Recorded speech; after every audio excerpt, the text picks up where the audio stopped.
Hola, hoy vamos a hablar sobre la importancia de los problemas ventilatorios y la necesidad de monitoreo en los pacientes neurocríticos. Soy Ricardo Romero, soy médico internista e intensivista.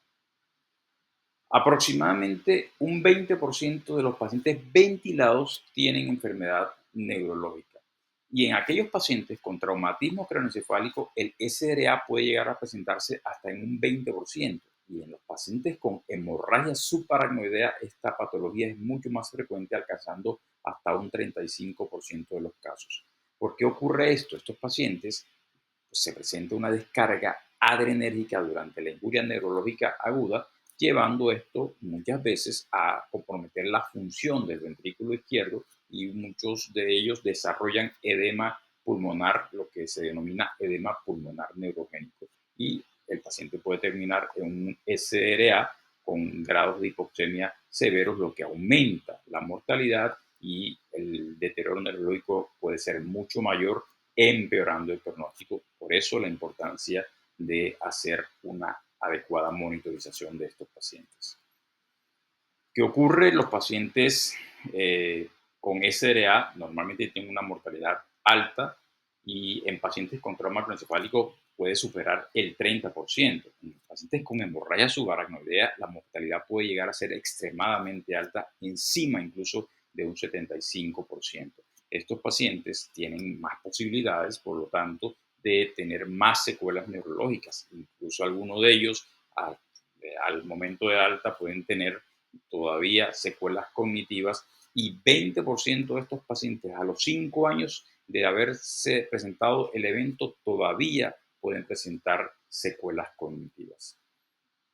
El problema importante es que lo que nosotros utilizamos normalmente para mejorar la hipoxemia, los niveles de hipoxemia del paciente, puede llegar a aumentar la injuria neurológica. Casi siempre es necesario utilizar niveles altos de PIB. Tenemos en ocasiones utilizar maniobras de reclutamiento para recuperar a los pacientes de grado de hipoxemia severo, y el hecho de tener que utilizar bajos volúmenes corrientes como ventilación protectora puede llegar a aumentar los niveles de CO2, lo que se denomina hipercapnia permisiva, lo cual es perjudicial porque con la hipercapnia se puede llegar a producir un aumento del flujo sanguíneo cerebral y el aumento de la presión endocraniana. Y en ocasiones, en estos pacientes es necesario colocarlos en decúbito prono. Todas son situaciones que llegan a poner en riesgo al paciente porque pueden aumentar la presión intracraneal y disminuir la presión de perfusión cerebral. La PIB, sobre todo cuando se utiliza en niveles altos por encima de 10 a 12 centímetros de agua, va a disminuir el retorno venoso con el riesgo de comprometer el gasto cardíaco, y si cae el gasto cardíaco aumenta el deterioro neurológico por una disminución de la perfusión cerebral.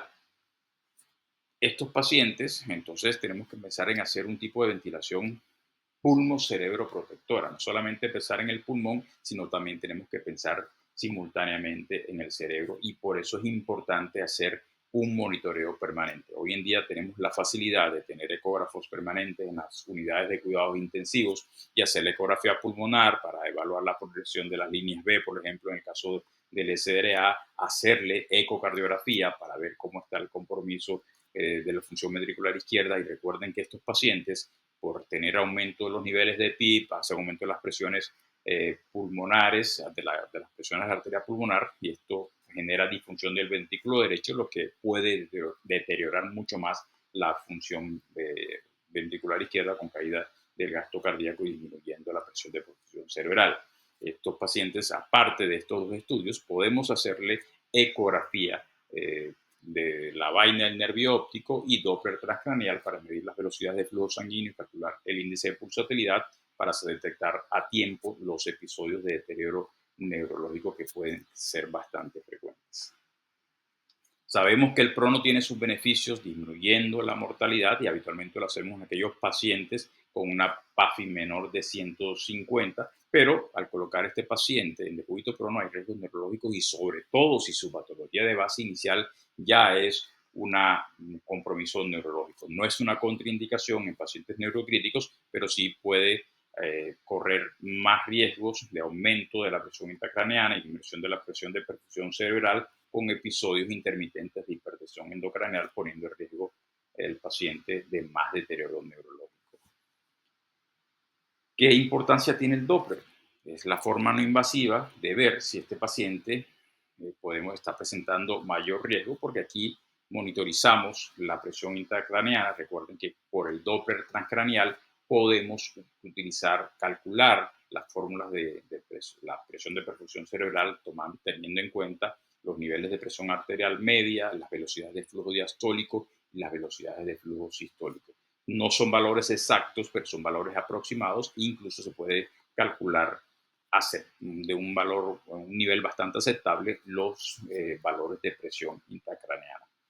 Los pacientes que se han sometido a circulación extracorpórea, estos pacientes es muy frecuente que presenten complicaciones neurológicas. ¿Por qué? Porque están anticoagulados en forma permanente y tienen mayor riesgo de presentar hemorragia intracraneal. También pueden presentar infartos cerebrales y es muy frecuente que se presenten las microembolias aéreas, lo que lleva al paciente a un mayor grado de mortalidad.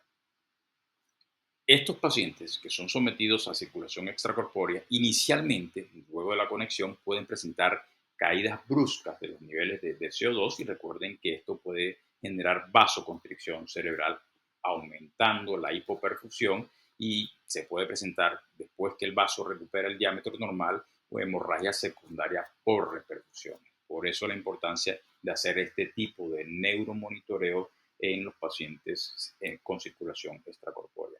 ¿Y cuál es el problema? Estos pacientes normalmente requieren una sedación profunda en la fase inicial de conexión a la circulación extracorpórea y aparte de eso, por tener SDRA, casi siempre están con relajación neuromuscular, lo que impide hacer un examen neurológico confiable. Por eso la importancia de la necesidad de este neuromonitoreo o monitoreo no invasivo.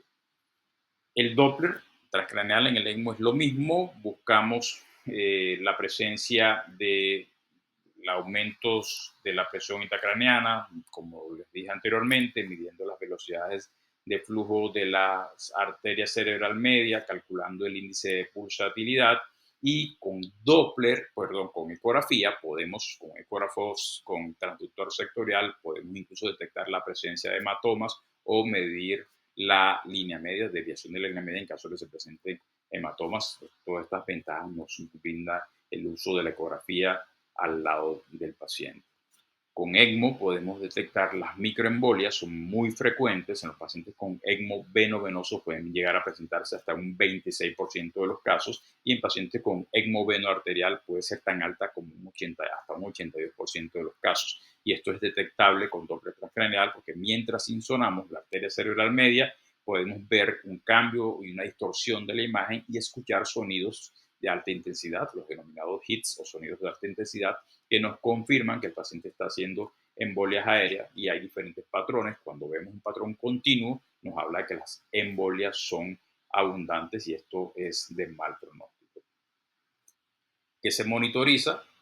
Lo repito, el índice de pulsatilidad con el Doppler transcraneal. Medimos sobre todo las velocidades de flujo cuando están por debajo de 25 centímetros por segundo. Esto es de muy mal pronóstico. Y si medimos la vaina del nervio óptico por encima de 6 milímetros, encontramos estos valores por encima de 6 milímetros, todos estos parámetros nos indican que el paciente está haciendo hipertensión endocraneana. Entonces, como mensajes, es importante la estimación no invasiva de la presión intracraneal en este tipo de pacientes neurocríticos con problemas ventilatorios. Por el Doppler podemos hacer un monitoreo en tiempo real del flujo sanguíneo cerebral. Podemos detectar las complicaciones neurológicas asociadas a la circulación extracorpórea y aparte nos sirve para ajustar los niveles de CO2 porque, como les mencioné anteriormente, la presencia de hipercapnia produce vasodilatación, aumenta el flujo sanguíneo cerebral, llevando al paciente a un aumento de la presión endocraneana, o la hipocapnia produce vasoconstricción y el paciente puede presentar riesgo de isquemia. Y en pacientes con decúbito crono podemos evaluar de una manera más segura y las veces que sea necesario la función neurológica o por lo menos el flujo sanguíneo cerebral con datos que nos indiquen que el paciente está presentando hipertensión endocrinal.